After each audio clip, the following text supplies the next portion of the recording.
नमस्कार दोस्तों, मैं राजेश न्यू सॉल्यूशन एकेडमी में आपका स्वागत करता हूं। आज मैं आपको हिंदी पेडागोजी का भाग 3 पढ़ाऊंगा। इससे पहले भाग मैंने 1, 2 ऑलरेडी अपलोड कर चुके हैं। अब चलते हैं अपन अपने सेशन की ओर। Question number 31। क्वेश्चन नंबर 31 क्या कहता है? भाषा विकास में संयोग करने का कौन सा तरीका गलत है? भाषा विकास क्या बात कर रहा है? भाषा विकास में संयोग करने का कौन सा तरीका गलत है? आप हमेशा, मैंने आपको सारी पेडागोजी में बस यही बताया है कि आप हमेशा नेगेटिव पॉइंट पर विशेष ध्यान देना। पेडागोजी का सीधा सा फंडा है, आपको नेगेटिव और पॉजिटिव पॉइंटों पर विशेष ध्यान देना है। ठीक है, ये क्या कहता है? बच्चों को बिना टोके प्रकरण पर बात करना। बी, उसकी अपनी भाषा प्रयोग को अमान्य करना। सी, उसके प्रयोग का समर्थन करना। डी, भाषा के प्रयोग के अवसर उपलब्ध कराना।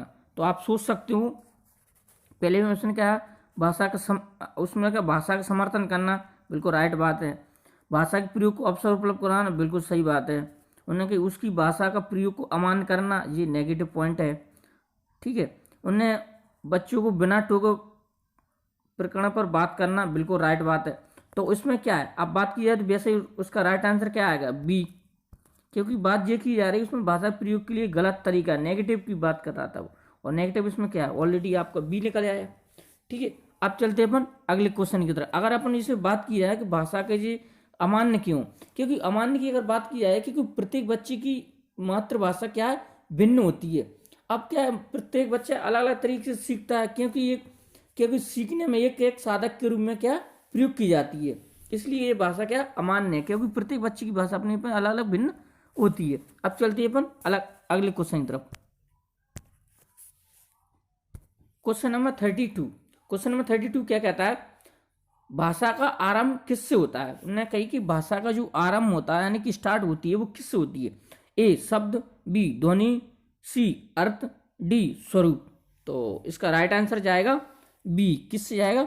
ध्वनि। इसका राइट आंसर क्या होगी? ध्वनि। क्योंकि बात की जाए कि ध्वनि इसका राइट आंसर क्यों होगा, क्योंकि बच्चे सबसे पहले क्या, सर्वप्रथम बच्चा क्या, ध्वनि या वाणी या अक्षरों का उच्चारण करना सीखता है। क्योंकि बच्चा सबसे पहले क्या है, सबसे पहले ध्वनि, उच्चारण और जिस शब्दों का क्या है, सबसे पहले करना सीखता है, इसलिए राइट आंसर क्या जाएगा? बी। बहुत आईएमपी क्वेश्चन है, ये समझ लो, हर एग्जाम में आता है, चाहे एमपी टेट हो, सी टेट हो, यूपी टेट हो, सभी में ये क्वेश्चन पूछा जाता है। ठीक है, अब चलते हैं अपन अगले क्वेश्चन की तरफ। Question number 34। क्वेश्चन नंबर 34 क्या कहता है? सतत एवं व्यापक मूल्यांकन का अर्थ है। सतत एवं व्यापक मूल्यांकन बोले तो सीसीई, क्या? सीसीई यानी कि कंटिन्यू कॉम्प्रिहेंशन एवोल्यूशन। ठीक है, ए, सभी विषयों का मूल्यांकन। बी, शिक्षण क्षेत्र का मूल्यांकन। सी, शिक्षण एवं शिक्षण मूल्यांकन का मूल्यांकन। डी, शिक्षण क्षेत्र का मूल्यांकन। तो अपन बात किया है तो सही विषय का मूल्यांकन करना राइट बात है, शिक्षण क्षेत्रों का करना बिल्कुल सही बात है, शिक्षण का मूल्यांकन करना बिल्कुल सही बात है, शिक्षण मूल्य का मूल्यांकन करना बिल्कुल सही बात है। लेकिन इसमें क्या है, सबसे व्यापक की बात करें तो इसमें क्या है, शैक्षणिक और शिक्षण दोनों आ रहा है, इसलिए राइट आंसर क्या जाएगा अपना? सी। इसीलिए राइट आंसर क्या जाएगा? सी। इसमें क्या होता है, सर्वांगीण विकास शैक्षणिक और शिक्षण दोनों क्षेत्रों पर निर्भर करता है, यानी कि जो बच्चों का जो विकास होता है वो शैक्षणिक और शिक्षण दोनों पर निर्भर करता है, इसलिए राइट आंसर क्या जाएगा इसका? सी। अब चलते हैं अपन अगले क्वेश्चन की तरफ। Question number 35। Question number 35। Question number 35 क्या कहता है? सीमा हर पाठ को बहुत जल्दी सीख लेती है, जबकि रानी उसे सीखने में अधिक समय लगाती है, यह विकास को दर्शाना है। उन्होंने कहा कि सीमा नाम की कोई लड़की है जो पाठ को बहुत जल्दी सीख लेती है, और जबकि रानी नाम की जो लड़की है वो उसमें अधिक समय लेती है, तो यह विकास को दर्शाती है। ए, व्यक्तिगत भिन्नता। बी, अंतः संबंध। सी, निरंतरता। डी, सामान्य से विशिष्ट की ओर। तो आप सोच सकते हैं उसमें, तो इसमें क्या है, इसका राइट आंसर जाएगा बी। क्यों? व्यक्तिगत भिन्नता। अब व्यक्तिगत भिन्नता की अगर बात की जाए कि व्यक्तिगत भिन्नता का मतलब होता है व्यक्तिगत भिन्नता को दर्शाना, क्योंकि प्रत्येक बच्चे की सीखने की क्षमता एक दूसरे से क्या भिन्न होती है। उन्होंने कही प्रत्येक बच्चा क्या सीखने की क्षमता एक दूसरे से भिन्न होती है, क्योंकि अलग अलग तरीके से सीखता है। कोई बच्चा जल्दी सीख लेता है, कोई लेट सीख लेता है। तो इसका राइट आंसर क्या जाएगा? व्यक्तित्व भिन्नता। अब चलते हैं अपन अगले क्वेश्चन तरफ।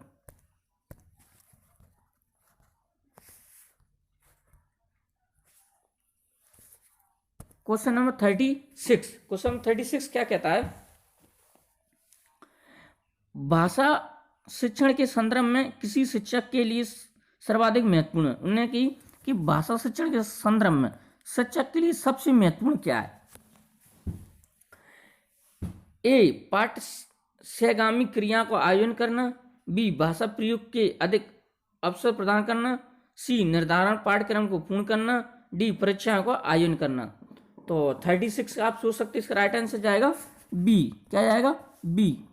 उनने कही क्योंकि भाषा प्रयोग के अधिक अवसर उपलब्ध कराना सबसे इंपॉर्टेंट पॉइंट है। अगर कहीं पर ये बात आती है कि अवसर उपलब्ध करना, जी मान लो IMP, ये भी बहुत IMP क्वेश्चन है, कोई भी है, REET, MP TET, UP TET सभी में ये क्वेश्चन पूछे जाते हैं। वैसे देखा जाए तो बातें तो सारी सही है। पाठ समय को आयोजन करना बिल्कुल सही बात है, पाठ निर्धारण पाठ पुस्तक पूर्ण करना बिल्कुल सही बात है, परीक्षा को आयोजन कराना बिल्कुल सही बात है। लेकिन सबसे बेटर बात की जाए, भाषा संदर्भ की बात की जाए, तो उसमें क्या अवसर प्रदान की बात की जा रही है।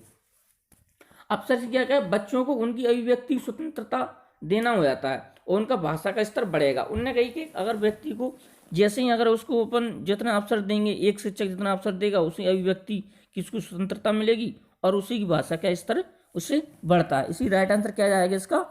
बी। अब चलते हैं अपन अगले क्वेश्चन तरफ। Question number 37। क्वेश्चन नंबर 37 क्या कहता है? क्वेश्चन नंबर 30 कहता है पूरी पाठ चर्चा में भाषा की भूमिका को अनदेखा नहीं किया जा सकता। उन्होंने कही पूरी पाठ चर्चा में भाषा की भूमिका को अनदेखा नहीं किया सकता। देखो अब मैंने आपसे पहले ही बताया, इसमें नेगेटिव पॉइंट आ गया, तो आप इस नेगेटिव पॉइंट विशेष को ध्यान देना है, क्योंकि नेगेटिव पॉइंट में क्या क्या है इसमें? ए, मूल्य निर्माण, बी, ज्ञान निर्माण, सी, व्याकरण निर्माण, डी, आकलन। तो इसका राइट आंसर जाएगा आपका मूल्य निर्माण। अब तुमने बात की है मूल्य निर्माण, क्या उसमें बात की है, जैसे बात की जाए इसमें तुम्हें ज्ञान निर्माण बिल्कुल जरूरी है साहब, व्याकरण निर्माण बिल्कुल जरूरी है, आकलन बिल्कुल जरूरी है। लेकिन उनने कई इन चीज़ों को आप अनदेखा नहीं किया जा सकता, एक तरह से पॉजिटिव पॉइंट की तरफ जाता है क्या, इसलिए राइट आंसर इसका क्या जाएगा? मूल्यांकन। ठीक है, अब चलते हैं अपन अगले क्वेश्चन तरफ। Question number 38। क्वेश्चन नंबर 38 क्या कहता है? प्राथमिक कक्षा के भाषा शिक्षक होने के नाते आपकी सर्वाधिक महत्वपूर्ण भूमिका है। ए, बच्चे की भाषाई क्षमता के अवसर के लिए तरह तरह के अवसर जुटाना, बी, बच्चों को वाद के लिए तैयार करना, सी, विद्यार्थियों को सर्वाधिक अंक प्रदान करने के लिए तैयार करना, डी, कक्षा में पाठ्य पुस्तकों को अच्छी तरह से निर्वहन करना। तो आप सोच सकते हैं इसकी अगर बात की जाए, कक्षा में पाठ्य पुस्तकों का अच्छे अवसर निर्वहन कराना बिल्कुल सही बात है। विद्यार्थी को सर्वाधिक अंक प्रदान करना, अंक नेगेटिव पॉइंट ये तो बिल्कुल नहीं होगा। बच्चों के वाद के लिए तैयार करना नेगेटिव पॉइंट बिल्कुल नहीं हुआ। लेकिन इसमें बेटर की बात की है, बच्चों को भाषाई क्षमता के अवसर के लिए तरह तरह के अवसर जुटाना। इसका राइट आंसर क्या जाएगा? ए, क्योंकि इसमें तरह तरह के अवसर जुटाने की बात कर रहा है, इसलिए अगर बात की है तो इसका राइट आंसर में क्या जाएगा तुम्हारा?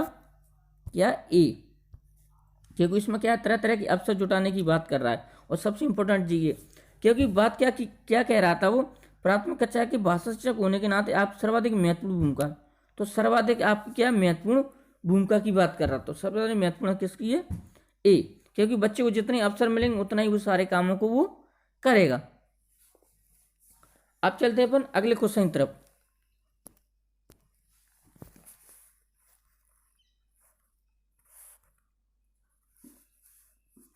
Question number 39। पढ़ना सीखने के लिए कौन सा, सॉरी अब कौशल नहीं, सॉरी उपकौशल है, क्या उपकौशल है, क्या उपकौशल, उपकौशल अनिवार्य नहीं है, वो क्या कर अनिवार्य नहीं है। देखो फिर आगे नेगेटिव पॉइंट, आपको इन चीजों बड़ा विशेष ध्यान देना, ठीक है। पढ़ना सीखने के लिए कौन सा उपकौशल नहीं है? ए, भावनात्मक संबंध, बी, वर्णमाला याद करने का कौशल, सी, अनुमान लगाने का कौशल, डी, भाषाई संरचना समझ।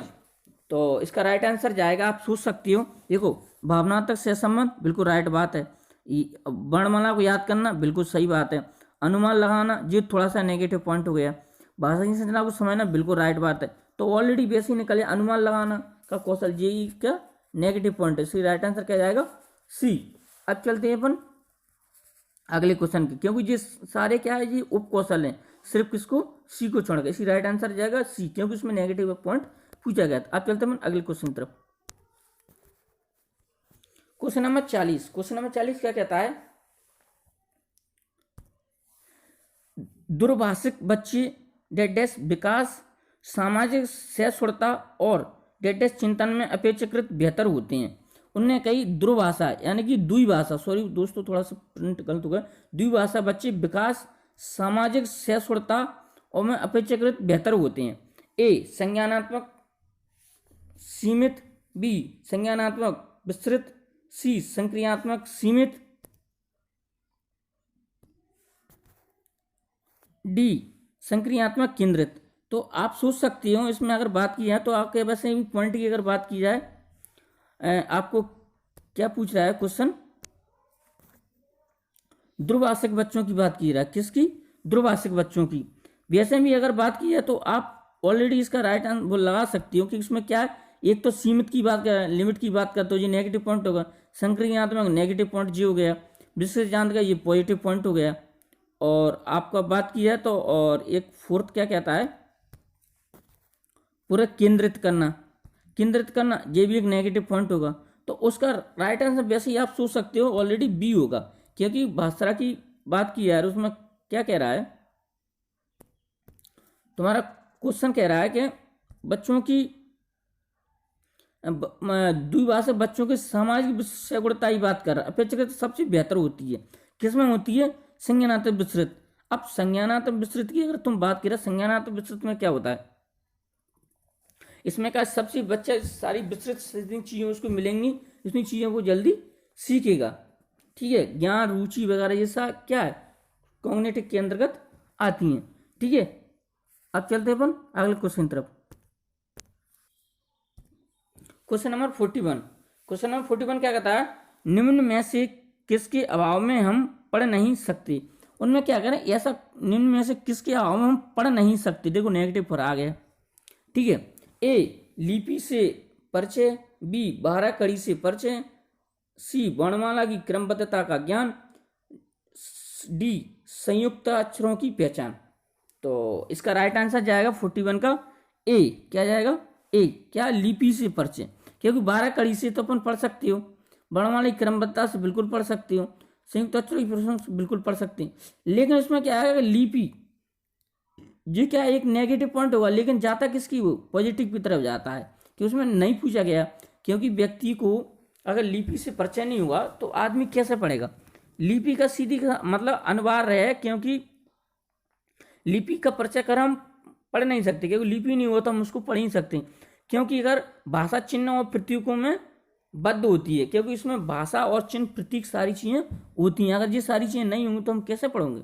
कोई भी भाषा लिपि ले लो, तुम देवनागरी ले लो, तुम और भी कई है इस तरह से भाषाएं, अलग अलग भाषाओं की अलग अलग लिपि होती हैं, ठीक है। अब चलते हैं अपन अगले क्वेश्चन तरफ। Question number 42। क्वेश्चन नंबर 42 क्या कहता है, भाषा और विकास के संबंधों की चर्चा में अग्रणी है। भाषा और विकास के संबंधों में चर्चाओं में अग्रणी है, ये क्या है, एक कथन है, ये क्या दिया, एक कथन दिया गया है। अब ये कथन किसका है, ए पियाजे का, बी स्किनर का, सी चोम्स्की, डी वाइगोत्स्की। तो आप बात कर सकते हो भाषा और विकास के संबंध की बात की, सबसे पहले उन्होंने क्या लैंग्वेज की बात की, फिर थॉट की बात करी, तो इसका राइट आंसर जाएगा सी, किसने की, चोम्स्की है, नोम चोम्स्की। नोम चोम्स्की ये कहते थे कि सबसे पहले बच्चा क्या भाषा सीखता है, उसके बाद उसके अंदर फिर विचार आते हैं। उनका मानना था कि मानव मस्तिष्क में पहले ही विद्यमान रहती है। उन्होंने कही कि जो भाषा होती है वो मनुष्य के पहले दिमाग में पहले से ऑलरेडी विद्यमान रहती है, क्या वो सार्वजनिक व्याकरण के रूप में ही बुनी जाती है। उन्होंने कही यूनिवर्सल जो तुम्हारा चलता है यूनिवर्सल व्याकरण, इन्हें एक और भी उदाहरण, जैसे उसने LED की बात करी थी, LA डी। एलईडी की बात करी उन्होंने, ऐसी उन्होंने कही कि भाषा बच्चों को पहले से विद्वान रहती है। अब चलते अपन अगले क्वेश्चन तरफ। क्वेश्चन नंबर 43 क्या कहता है, प्राथमिक स्तर पर लेखन क्षमता के संदर्भ में सर्वाधिक महत्वपूर्ण। उन्होंने कही प्राथमिक स्तर में लेखन क्षमता के में सबसे महत्वपूर्ण क्या है। अगर बात की सभी महत्वपूर्ण है, लेकिन उससे बेटर क्या है। ए वर्तनी, बी मौलिक विचार, सी श्रुतलेख, डी सुलेख। तो 43 का राइट आंसर जाएगा श्रुतलेख। क्या है, श्रुतलेख। अब श्रुतलेख क्यों जाए, उन्होंने कही कि लेखन क्षमता की बात कर रहा है इसमें, तो इसकी राइट आंसर क्या जाएगा सी। क्योंकि श्रुतलेख की बात कर रहा है, तो इसकी राइट आंसर क्या जाएगा इसका ये, कि उस श्रुतलेख का मतलब सीधा सा मतलब होता है, इसमें क्या है कि अध्यापक बोलता है और उसमें क्या है छात्र उसको सुनते हैं, अपनी अभ्यास पुस्तिका में इससे मतलब उसको लिखती हैं। इस बात उससे क्या उसमें शुद्धता आती है। इसमें क्या श्रुत लेखन क्षमता में सबसे बेटर यही होता है, और उसमें क्या भाषा की शुद्धता भी होती है। ठीक है, अब चलते हैं अपन अगले क्वेश्चन तरफ।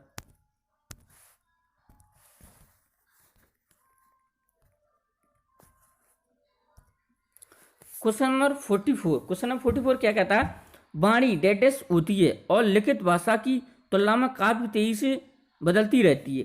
उन्होंने कही वाणी होती है डेडेस लिखित भाषा की अपेक्षा तेजी से बदलती रहती है। ए गौंड, बी स्थिर, सी अस्थायी, डी स्थायी। तो 44 का राइट आंसर जाएगा सी। क्या जाएगा सी। वाणी क्या है, वाणी एक आपकी का अस्थायी है। तो जी क्या है, कैसे ही कई प्रकार से बदलती रहती है। अगर बात की जाए तो यानी कि लिखित भाषा की तुलना में काफ़ी तेज़ी से बदलती रहती है। वाणी एक ऐसी चीज़ है जो लिखित की अपेक्षा क्या जो अपनी बोलचाल की भाषा उसमें काफ़ी बदलाव आता रहता है, इसका कोई टारगेट नहीं है। ठीक है, अब चलते अपन अगले क्वेश्चन तरफ।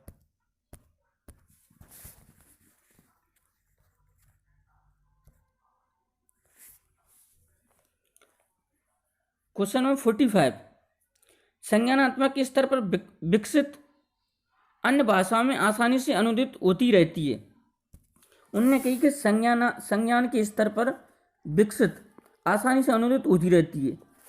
ए ज्ञान क्षमता, बी व्याकरण क्षमता, सी तर्क क्षमता, डी भाषा क्षमता। तो इसका राइट आंसर आ जाएगा डी। राइट आंसर क्या आ जाएगा डी, भाषा क्षमता। भाषा क्षमता एक ऐसी है जो आसानी से अनुदित होती रहती है। दोस्तों ये अपने सेशन का लास्ट क्वेश्चन था।